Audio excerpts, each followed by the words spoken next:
Bom dia, senhoras e senhores. Sejam bem-vindos à conferência de resultados do terceiro trimestre de 2025 da LWSA. Estão presentes hoje conosco os senhores Rafael Chamas, diretor-presidente, e André Kubota, diretor financeiro e de relações com investidores. Para a sessão de Q&A, contaremos com o senior management da companhia. Esse evento está sendo transmitido pela internet via Zoom Webinar com tradução simultânea para o inglês, podendo ser acessado no endereço ri.lwsa.tech, clicando no link que aparecerá no pop-up. Os slides de apresentação estão disponíveis para download na central de resultados do site de RI, na aba Informações Financeiras. As informações são apresentadas em reais e foram preparadas conforme as práticas contábeis adotadas no Brasil, baseadas nos pronunciamentos, orientações e interpretações emitidos pelo Comitê de Pronunciamentos Contábeis.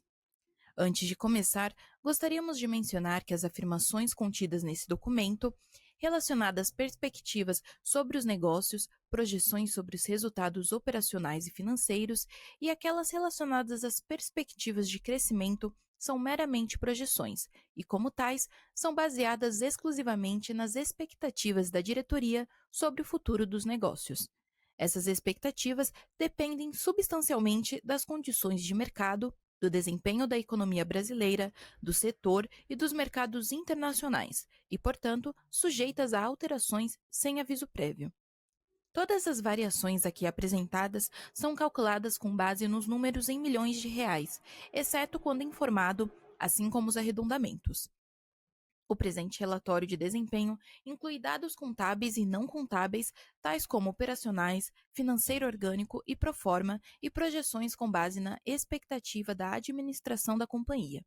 Os dados não contábeis não foram objeto de revisão por parte dos auditores independentes.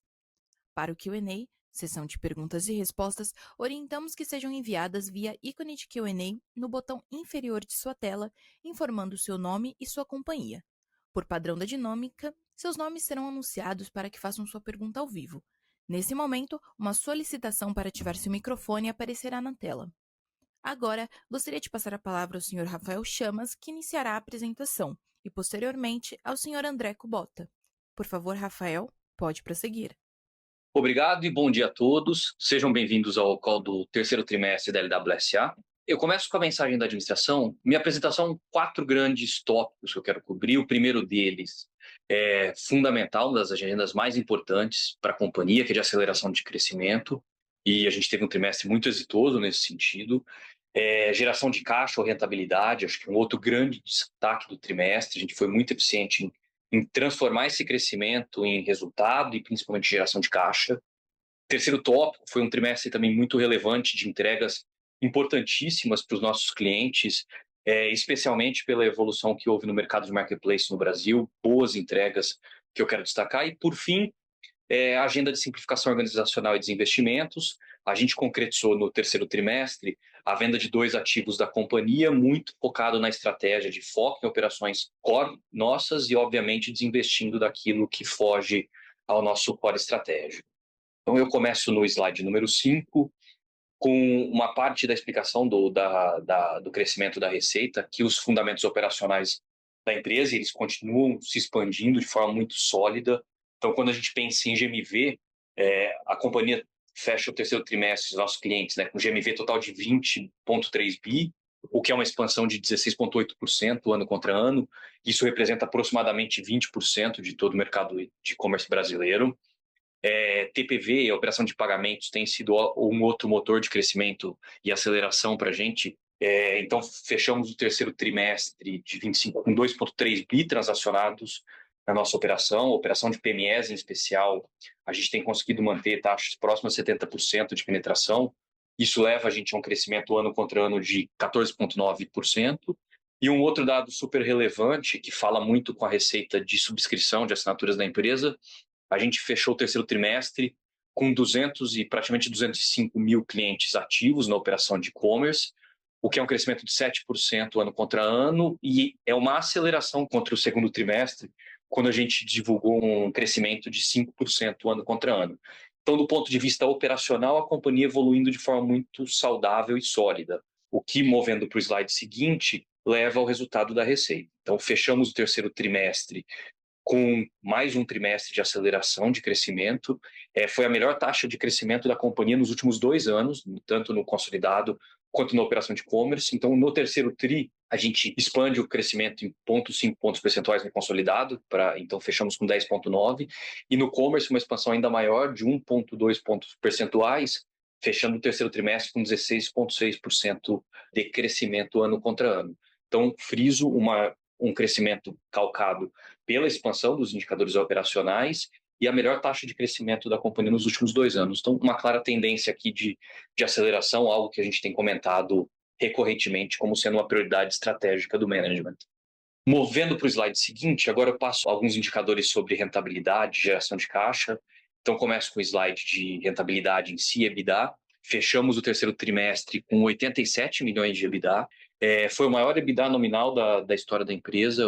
A gente tinha tido no quarto trimestre de 2023 um EBITDA de 81 milhões. Então, fechamos agora com o maior EBITDA aí no terceiro trimestre, né? O que é uma expansão aqui de 18% ano contra ano. A margem EBITDA também muito boa, uma expansão de 1,4 pontos percentuais. Então, o terceiro TRI com 22,5% de margem EBITDA.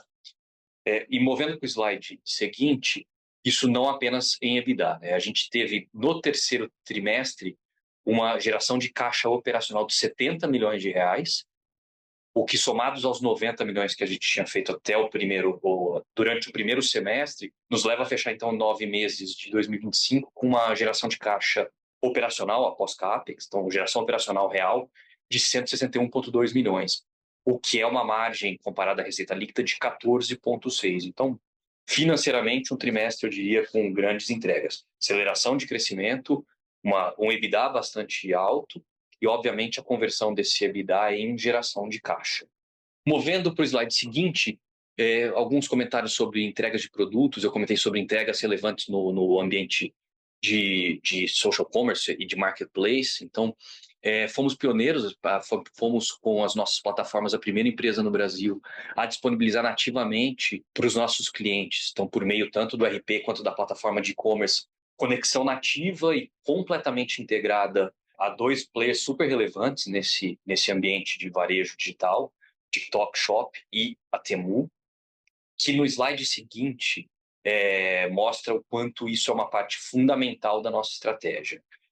A companhia conta hoje com mais de 30 canais de vendas ou marketplace, social commerce, quer que seja, completamente nativos, integrados aos nossos produtos. Eu reforço porque esse é um dos grandes pontos de fortaleza dos nossos produtos. A digitalização do PME fundamental e ajudá-los a venderem mais e se organizarem na complexidade que o mundo digital, principalmente de e-commerce, oferece, é uma grande fortaleza. Então, hoje a gente conta com mais de 30 canais, aí estão todos os logos relevantes de e-commerce. Então, nós ajudamos nossos clientes a fazerem sua própria operação de e-commerce, B2C, mas, obviamente, não só. É também importante que a gente provenha aos nossos clientes a capacidade de se conectarem nativamente a todos os canais de vendas possíveis e não só se conectarem, que isso esteja completamente integrado ao produto. Quando eu penso em emissão fiscal, quando eu penso em orquestração de estoque. Então, no fundo, é a solidificação da nossa estratégia de orquestração da presença digital de PMEs no Brasil, com 2 importantes players chegando no Brasil agora, TikTok Shop e Temu. Mais um comentário sobre produtos, algo super relevante para a gente também. Temos falado muito sobre a importância estratégica de serviços financeiros numa lógica completamente integrada aos nossos produtos, e a gente teve o lançamento agora no terceiro trimestre da conta digital no Bling, o que é super relevante quando a gente pensa na experiência de uso do próprio RP, na facilidade de gestão financeira que o RP tem quando ele é muito bem integrado a um serviço, a um sistema mais amplo, como o de conta digital, o que obviamente expande nossa capacidade de monetização também por meio de serviços financeiros. Mas gosto de dizer que não é esse o fim. Isso aqui sim é uma parte de uma estratégia muito mais ampla de um ecossistema digital que permite aos PMEs se gerirem e orquestrarem suas finanças num único produto. Então, uma outra entrega super relevante do trimestre.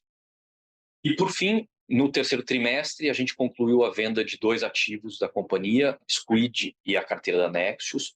Esses são movimentos estratégicos super coerentes com aquilo que eu tenho dito, que é a companhia, para acelerar crescimento, para ganhar rentabilidade, tem alocação de capital e foco nos produtos core, naqueles produtos que fazem parte do nosso planejamento estratégico. Isso passa, obviamente, também por pensar em desinvestimentos. E foi o caso que nos levou a tomar a decisão de venda tanto da Squid quanto da Nexus. Comentando sobre cada um deles, a Squid, a operação foi concretizada em outubro de 25, a gente comunicou o mercado por meio de um fato relevante. Foi um ativo vendido por 45 milhões de reais, 20 milhões dos quais nós recebemos no closing, e os remanescentes serão parcelas anuais agora a partir de 2026 corrigidas.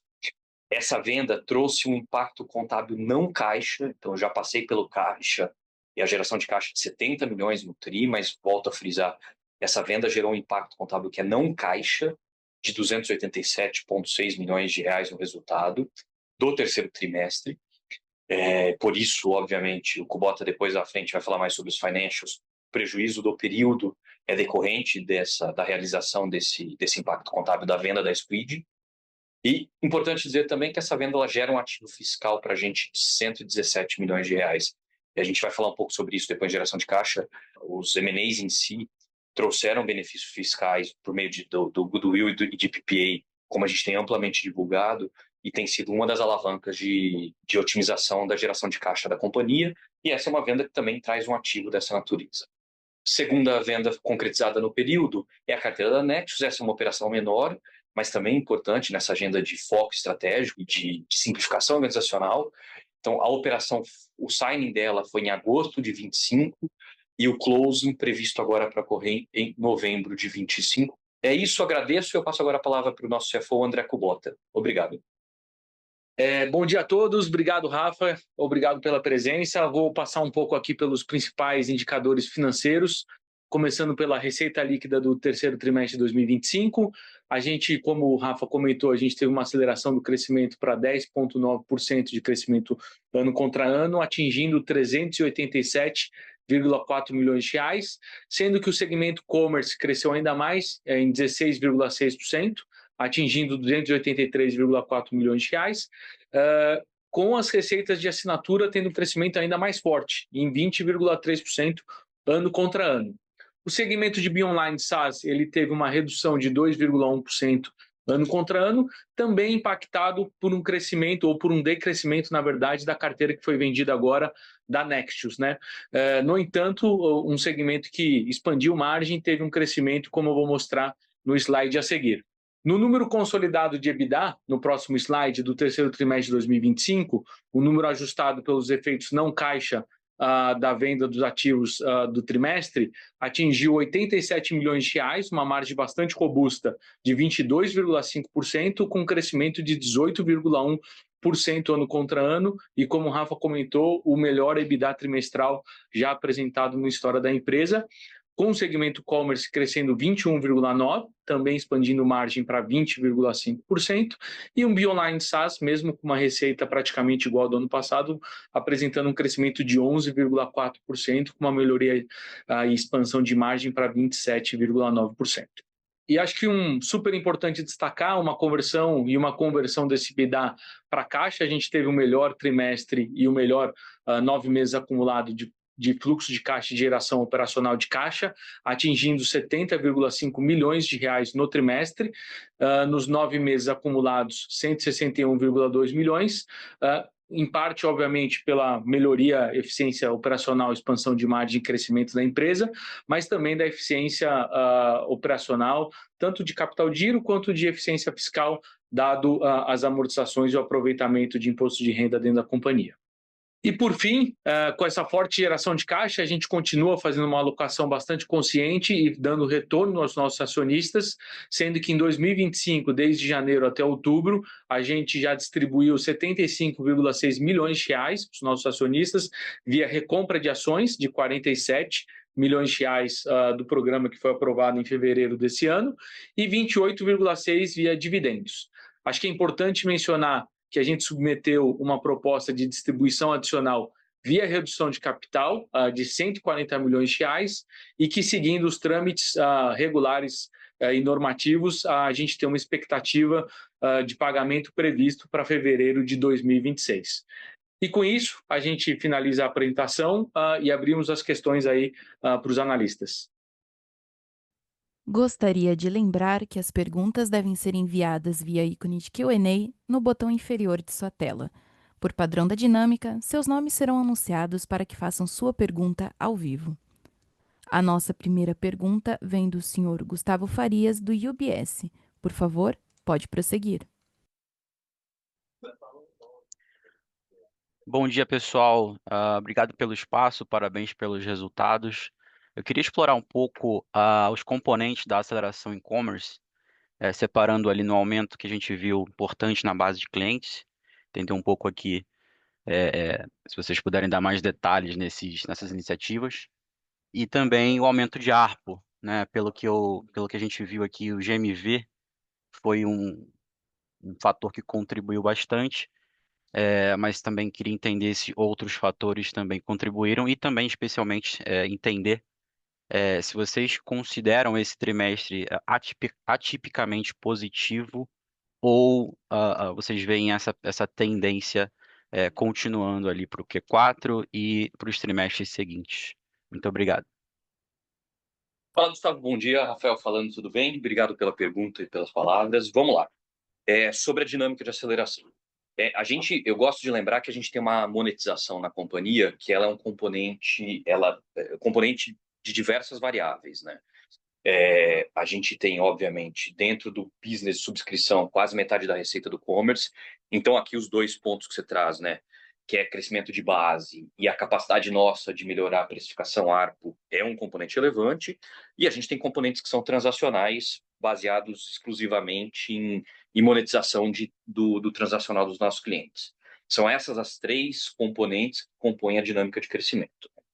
Pensando em cada um deles, e depois eu convido os demais VPs aqui a contribuírem com o que acharem relevante, mas passando por partes, né? Crescimento de base foi super importante, a gente tem tido um cuidado muito grande em criar dinâmicas de precificação e captação de clientes que sinergizam nossa forma de organização. É uma empresa que ao longo desses últimos 12, 18 meses repensou muito da sua forma de go-to-market e de organização em jornadas de clientes. Então, essa forma de organização tem nos permitido ser mais eficientes na captação de clientes. Estratégias de pricing também correlatas e, obviamente, a nossa capacidade de fazer upsell e cross-sell e monetização incremental, LTV/CAC no fim do dia, ela é um componente importante. Então, como a gente tem expandido nossos produtos integrados, pagamentos volta a ser um vetor importante de monetização e crescimento. A penetração com serviços logísticos, tudo isso tem nos feito conseguir otimizar essa combinação, o que obviamente não tem um fator isolado que traz, mas a estratégia em si tem sido sólida e tem nos permitido ser mais consistentes na captação de clientes. O que, por consequência, traz o segundo ponto, que é a ARPU. A ARPU aqui é uma combinação de capacidade de cross-sell e upsell, mas, ao mesmo tempo, uma companhia que também tem se posicionado com produtos para clientes maiores, né? Então, é uma combinação de melhor monetização do SMB e também produtos que a gente tem hoje dedicados a clientes maiores, que tem nos feito conseguir monetizar melhor a base de clientes por expansão de ARPU. São dois componentes super relevantes. E aí, quando eu penso no transacional, eu só friso porque a gente tem tido bons êxitos na estratégia de serviços financeiros, especialmente em pagamentos. Vocês viram que o TPV, eu comentei, a gente teve uma expansão de quase 15%, a receita em si cresce, a gente não teve expansão de custos financeiros, então é uma otimização, né? É uma melhor forma da gente monetizar o transacional dos nossos clientes por meio desses produtos que complementam a estratégia da subscrição em si. Então, essa é uma combinação, Gustavo, que tem trazido a gente para um patamar melhor de crescimento. Então, eu diria que são os grandes pontos. E aí, para a tua segunda pergunta, não há nessa evolução que a gente tem trazido ao longo dos últimos 3, 4 trimestres, nenhum ponto que eu diria que operacionalmente seja fora da curva ou que tenha sido algo pontual que nos trouxe a melhor resultados, tá? Aqui, obviamente, é um planejamento estratégico muito claro, uma disciplina de execução grande e um foco no nosso cliente na forma como a gente pensa orquestração de jornada, go-to-market e integração de produtos. Esses efeitos combinados têm feito com que a gente progressivamente tenha melhorado nossa operação. E aí os indicadores operacionais, acho que trazem isso com clareza, os financeiros, receita, rentabilidade e geração de caixa por consequência. Então, eu diria que é uma combinação de fatores que estrategicamente tem nos levado a progressiva melhora da empresa. Não, está super claro. E talvez um follow-up. Essa, esse aumento que vocês têm visto, tanto de clientes e de ARPU, vocês têm visto isso ao longo de todos os segmentos, ou tem algum ou alguns que puxaram esse desempenho mais positivo no trimestre? Obrigado, Gustavo. Continuo aqui. Como a gente, nesse número que eu passo ali de 204, quase 205 mil clientes, aqui a gente está falando do segmento de varejo, num certo sentido, para PMEs, né? Pela dinâmica em si. Quando eu falo em ARPU, obviamente, clientes maiores contribuem, mas não se refletem especificamente na base de clientes. Base de clientes aqui, eu estou dizendo essencialmente de subscrição de plataforma e sistema de gestão, cuja a vasta maioria são varejistas PMS. Perfeito. Muito obrigado, pessoal. Imagina, Gustavo, obrigado você pelas perguntas. Nossa próxima pergunta vem do senhor Luiz Chagas, da XP. Por favor, pode prosseguir. Oi, pessoal, bom dia. Parabéns pelo resultado e pela consistência. Aqui do meu lado são duas perguntas. A primeira é sobre esse ritmo de adição bruta, né?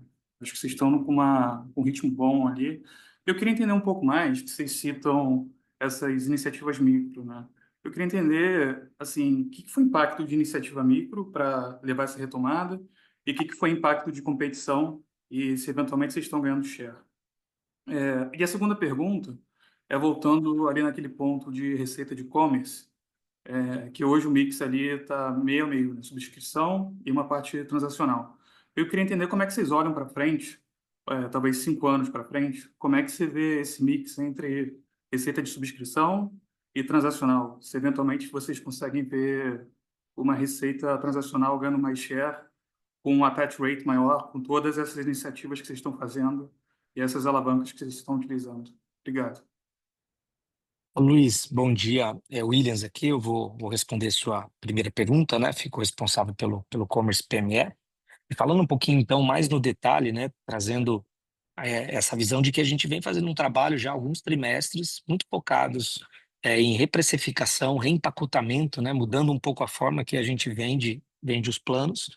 Então, isso é um trabalho não pontual, né? Ele é um trabalho evolutivo e trimestre a trimestre a gente vem trazendo resultados. Eu acho que agora a gente trouxe inclusive um resultado, né, mais representativo. Então, parte dessa melhoria tende a ser resultante desse trabalho de empacotamento, né? Mudamos planos, tanto em plataforma quanto RP, mudamos a forma que o cliente faz para evoluir o seu valor mensal de acordo com o quanto ele mais usa, tá? E muito atrelado ao sucesso que esse cliente está tendo. Então, é uma estratégia que está sendo vencedora, né, e positiva, porque ela não leva um incremento de preço por si só. O preço vai subir se o cliente estiver tendo um sucesso, isso ele vê valor em estar contribuindo e pagando um pouco mais, né?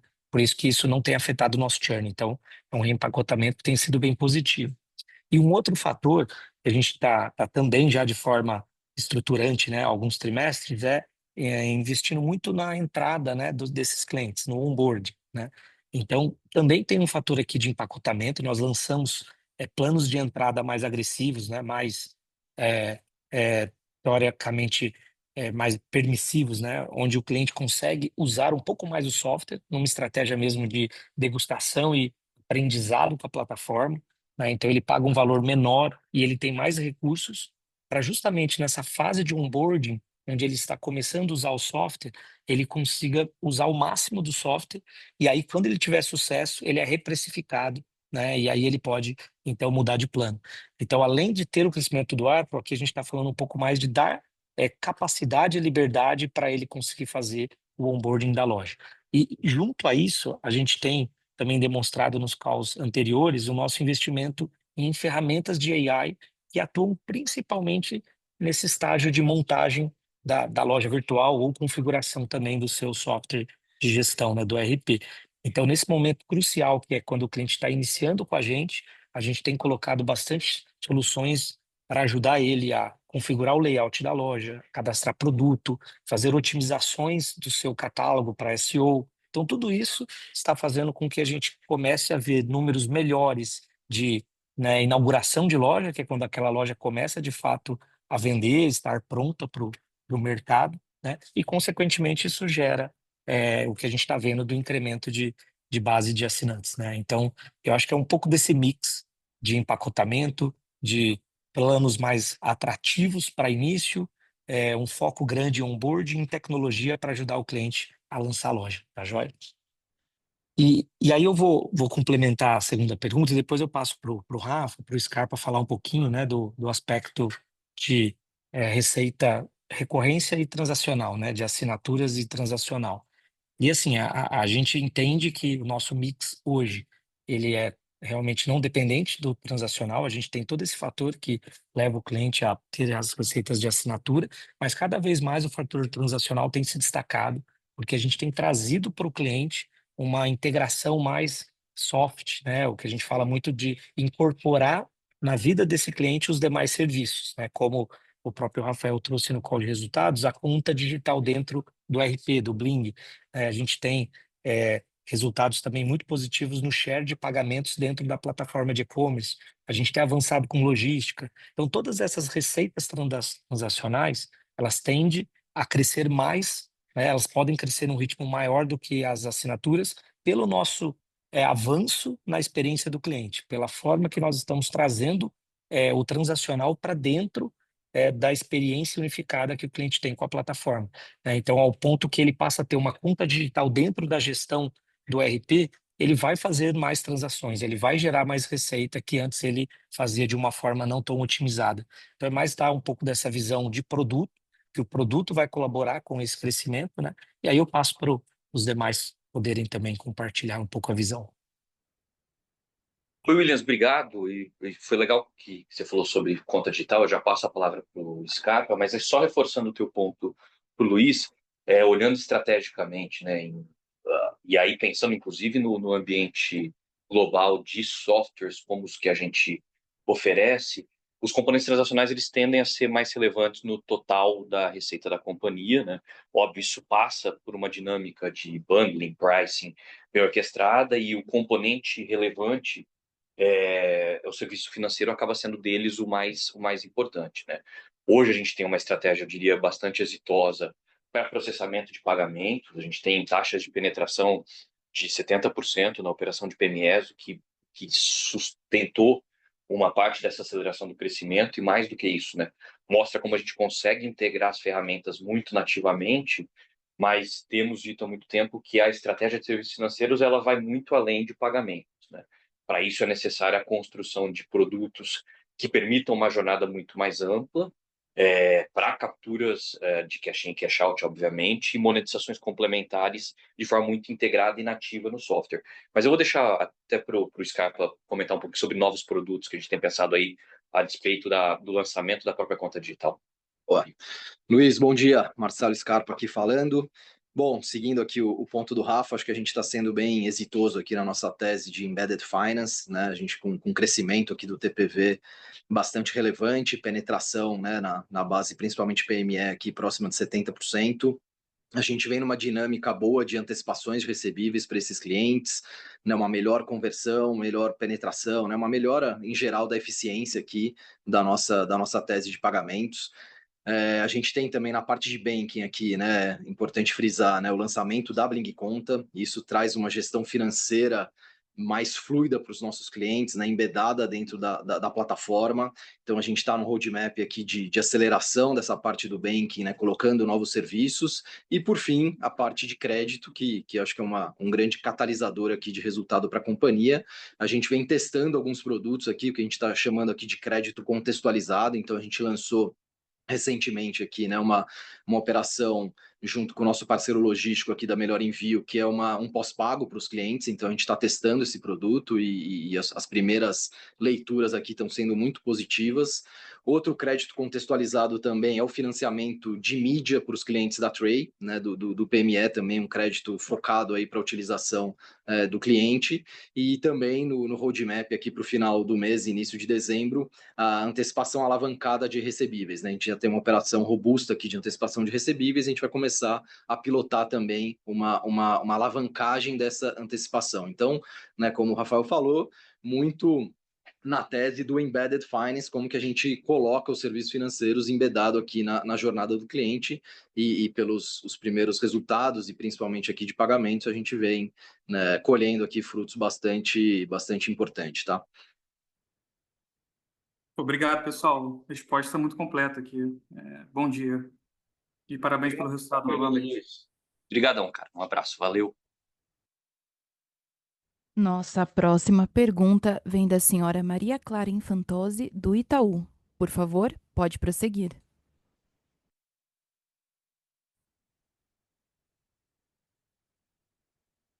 Senhora Maria Clara, seu áudio está aberto e a senhora pode prosseguir com a pergunta.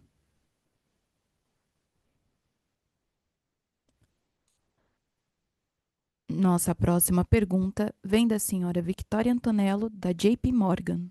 Por favor, pode prosseguir.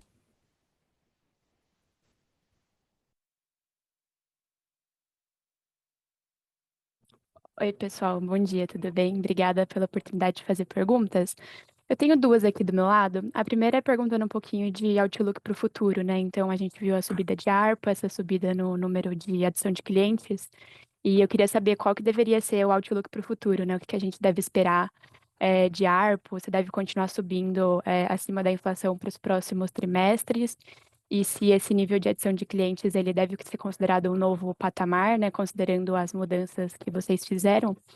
E a próxima pergunta é sobre GMV de lojas próprias. Então, vocês mencionam no release que teve uma melhora durante esse trimestre, né? Queria saber se vocês poderiam falar qual foi a taxa de crescimento para setembro e o que que a gente pode esperar para essa linha no quarto trimestre. É isso, obrigada, pessoal. Oi, bom dia, Vitória. O André Kubota aqui falando. Tudo bem? Obrigado pela pergunta. Vou começar pela primeira. Então, assim, falando um pouco sobre o futuro, o que a gente tem sempre falado, né? Assim, acho que estruturalmente a gente está no mercado que ainda tem uma tendência de crescimento de longo prazo bastante forte, né? Então, a penetração do digital e desse crescimento do e-commerce, a gente acredita bastante que tem um potencial de penetração adicional. A gente está cada vez mais, acho que, evoluindo os produtos, integrando as nossas plataformas e serviços para participar da jornada do cliente de uma forma mais fluida, né? E isso cria um valor adicional para o cliente, tá? Então, quando a gente olha o ARPU, a gente não faz aumento de preço por aumento, né? A gente faz isso concomitante ao crescimento do próprio cliente e ao valor que a gente gera ao cliente, tá?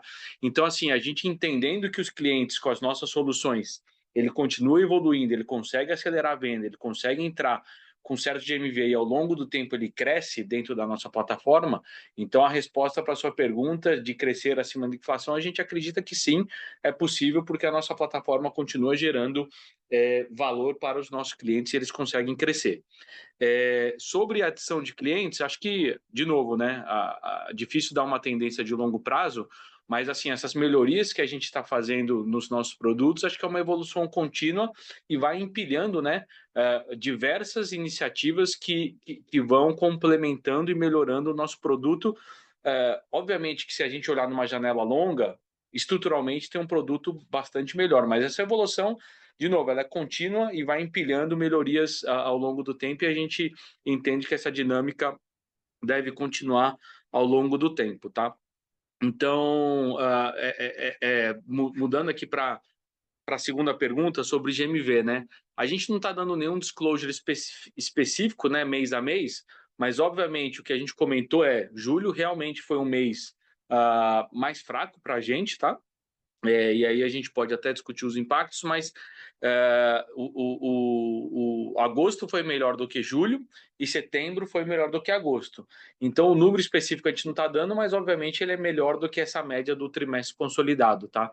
E olhando um pouco para frente, acho que entrando um pouco mais já no outlook mais de talvez de curto, médio prazo, a gente está olhando um outubro que na nossa visão cada vez mais, acho que a Black Friday está se consolidando, né, no país.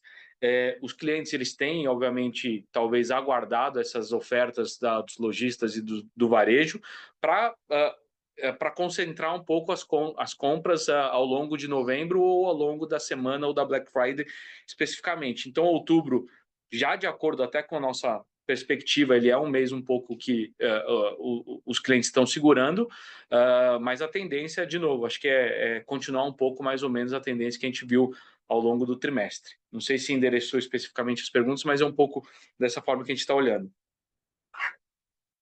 Perfeito, super claro. Muito obrigada. Nossa próxima pergunta vem do Sr. Luca Brendim, do Bank of America. Por favor, pode prosseguir. Oi, bom dia, pessoal. Obrigado por receber minhas perguntas. Eu também tenho duas aqui do meu lado.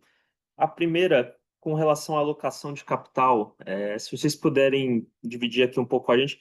Primeiro, se vocês ainda veem espaço para desinvestimentos, ou se as coisas que vocês achavam que tinha espaço para vender já foram as vendidas nesse último movimento. E, em segundo lugar, olhando para frente, se vocês veem espaço para novos investimentos ou M&A em algumas verticais específicas, ou se o foco dessa geração de caixa deve seguir sendo realmente a distribuição para acionista, como a gente acabou vendo esse ano. E uma segunda pergunta, se vocês puderem passar para a gente um update mais específico sobre o Wake, de como tem sido o crescimento e também como vocês estão vendo a estratégia do segmento para o futuro, seria muito bom. Obrigado. Oi, Luca, bom dia. Rafael, novamente, obrigado pelas perguntas. Começo falando da primeira, e depois eu passo para o Alessandro Gil, ele fala mais, dá um update para todos de Wake, acho que é até legal o espaço para isso.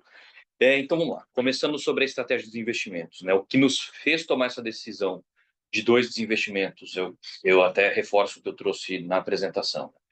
Disciplina na alocação de capital e foco estratégico. Então, foram ativos que a gente considera que não se encaixavam nas prioridades estratégicas e, por isso, eram os ativos prioritários para desinvestimentos. A gente não tem hoje na companhia nenhum outro movimento estruturante que deva ser feito de desinvestimento em si. Então, eu diria que aquilo que era fundamental para que a gente tivesse maior disciplina de alocação de capital e de foco estratégico foi executado. Pensando na disciplina de alocação de capital, olhando para frente, a gente tem gerado caixa excedente. Vocês viram esse trimestre, foram 71 milhões de caixa gerados. Nos 9 meses, são quase 160 milhões. A companhia, nesse momento, não tem foco em novos investimentos por meio de M&A. Então, a agenda de M&A, eu digo que ela foi muito exitosa no que a gente construiu na janela de 2020 e 2021, com o IPO e com o follow-on, e as aquisições que aconteceram ao longo dos 3 anos. Acho que toda essa robustez de companhia hoje, nossa relevância no mercado digital, mercado de e-commerce, varejo, ela é egressa dessa disciplina na execução dos M&As, mas hoje todo o planejamento da companhia se dá em melhor monetização, rentabilização e crescimento por meio das integrações das jornadas e dos produtos em que a gente investiu. Então, o foco da companhia se dá sobre os ativos que temos dentro de casa. Então, M&A não é uma pauta de curto prazo para a LWSA. E, por fim, sobre o Wake, aí eu passo a palavra para o Ale. Ale, você pode pegar, por favor? Opa, tudo bem, Luca? Bom, obrigado pela pergunta.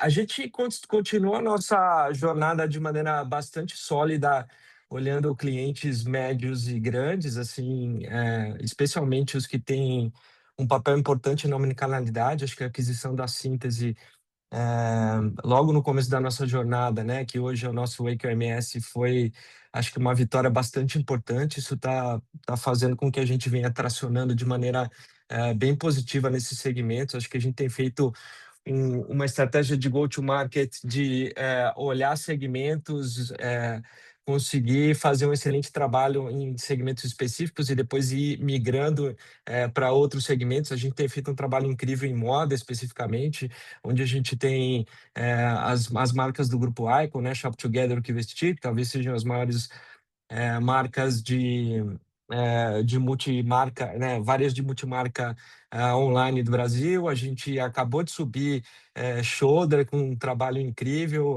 um case de sucesso, com resultados bem positivos do lado deles. A gente tem lá em Brands, Gregory, Blue Man, uma série de marcas nesse segmento. A gente tem avançado de maneira bem efetiva no mundo da moda. A gente começa a fazer um trabalho também explorando uma canalidade em outros segmentos, como de materiais para construção. A gente tem começado a ter tido algum êxito em farmácias. Então, a gente tem focado esforços em segmentos, criando cases, fortalecendo a omnicanalidade, evoluindo a plataforma para trazer mais eficiência para os nossos clientes, né? Nosso front, nosso CMS tem trabalhado de uma maneira muito eficiente para trazer bastante tráfego orgânico, mais velocidade para a marca. A gente tem trabalhado com algumas questões de inteligência artificial para acelerar o desenvolvimento do próprio CMS e efetivamente trabalhar melhor as alocações de estoque, que para os clientes do nosso porte faz bastante diferença em termos de alocação de inventário e de lucratividade. Tá? Super claro, obrigado pelas respostas. Boa. Nossa próxima pergunta vem da senhora Maria Clara Infantozzi, do Itaú. Por favor, pode prosseguir. Bom dia, pessoal. Obrigada pela oportunidade, parabéns pelo seu estágio. Desculpa pelo meu problema no microfone, espero que vocês estejam me escutando. Eu queria mudar um pouco de assunto, explorar um pouco da Bionline. Então, vocês trazem, né, uma novidade, a continuidade no processo de otimização das soluções da BU. Será que vocês podem comentar um pouco sobre como vocês enxergam as perspectivas de crescimento da Bionline olhando para os próximos anos? Vocês enxergam que tem mais oportunidade para seguir otimizando o mix de soluções? Existe oportunidade para eventualmente impulsionar cross-sell com e-commerce? Queria escutar um pouquinho da cabeça de vocês nesse sentido. Obrigada. Bom dia, Maria Clara. Desculpa, aqui é o Igor, Bionline. Eu vou puxar essa. Deixa eu ir por partes aqui. Sobre a questão do resultado de receita, a gente continua naquela agenda de médio e longo prazo sobre otimização e rentabilização de alguns contratos, né?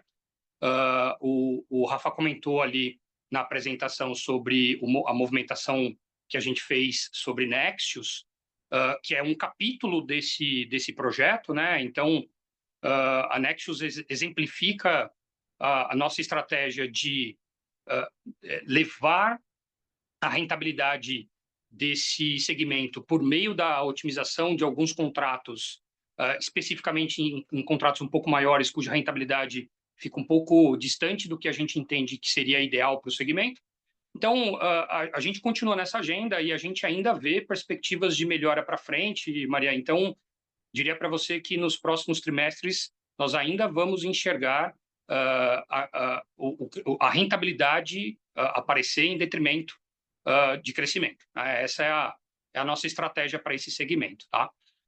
Falando um pouquinho para frente, te dando um pouquinho mais de cor sobre portfólio e etc., a gente tem feito alguns investimentos no segmento, especificamente no mercado de nuvem. Né? A gente comentou alguns trimestres atrás, no último trimestre, para ser mais específico, sobre o lançamento do Local Web Cloud. A gente continua fazendo alguns investimentos e a gente aposta que esse pode ser um produto de uma alavanca bem interessante para frente. Ele ainda não foi lançado, tá? A gente ainda está em período aqui de soft launch com alguns clientes, a gente está executando algumas operações do grupo em cima dessa plataforma e está indo super bem. A gente quer lançar um produto absolutamente robusto e seguro para o mercado, então a gente está fazendo todos os testes possíveis aqui para poder fazer esse lançamento em algum momento aqui do início do ano. Mas esse é um exemplo, Maria, de como, mesmo com um processo de médio e longo prazo de rentabilização e de a migração desses contratos, a gente ainda continua enxergando oportunidades de investir nesse mercado, porque quando a gente fala de infraestrutura no mercado brasileiro, infraestrutura de TI no mercado brasileiro, ainda existe muita oportunidade de digitalização e de produtividade, né? A gente olha indicadores como, por exemplo, qual o tamanho do mercado de nuvem no Brasil. A gente está falando de um mercado de entre 3 e 4 bi de dólar, é muito grande. Então, qualquer penetração nesse mercado pode trazer para a gente belos upsides em termos de receita. Então, a gente continua acreditando que tem espaços, que a gente encontra, sim, oportunidades nesse segmento, porém, a gente não vai trocar nossa estratégia de rentabilização por uma estratégia de growth desenfreada. Não é a nossa estratégia, não é assim que a gente enxerga esse segmento, e é assim que a gente vai continuar pilotando para frente o BeOnline. Tá? Tá ótimo, obrigada. Lembrando que, para fazer perguntas, elas devem ser enviadas via ícone de Q&A no botão inferior de sua tela. Por padrão da dinâmica, seu nome serão anunciados para que façam sua pergunta ao vivo.